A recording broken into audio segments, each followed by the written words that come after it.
In Nussbaum's article, objectification is defined as regarding a human being as an object. Objectification has many dimensions, therefore Nussbaum categorizes the term into several central themes that include instrumentality, denial of autonomy, inertness, fungibility, violability, ownership, and denial of subjectivity. Objectification has become a core issue in mainstream society and is mostly seen throughout advertisements, films, pornography, television, and marketing, all of which depict women as subordinate. Even though people view objectification as dehumanizing human beings into commodities, Nussbaum argues that it may not be entirely harmful. In fact, it can be necessary and wonderful in a sexual encounter. As a woman in gender studies minor on our campus, I take the issue of dehumanizing women extremely seriously and do not agree that objectifying human beings can be beneficial in any context. In my eyes, objectification has silenced and humiliated women throughout the world.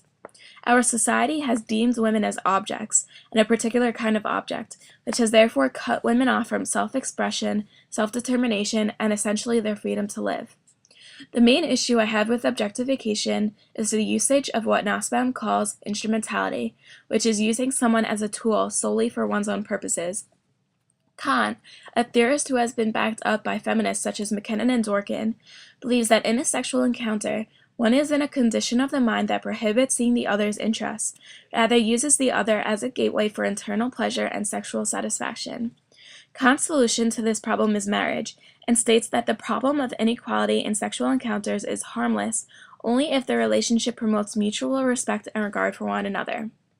While I do not entirely view the sanction of marriage as the determining factor of equality, I agree with Kant's position that all human beings should be treated with equal respect and should be able to be autonomous.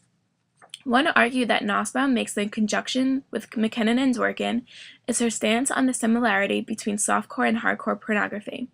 The message given by the pornography industry is that women are an object for sexual satisfaction, while the male viewer is subjective and autonomous person in the position of power. Basically, women have become objects that are sold for the pleasure of men, which is essentially the idea of women becoming a commodity or a product that is sold, not the human being which they truly are. The first sentence of the article states that objectification is a familiar concept. As an activist for equality, I find this heartbreaking. While the author makes a stance that objectification is both beneficial and harmful in nature, I believe that any demoralization of any sort is a sin that should not be practiced in our society.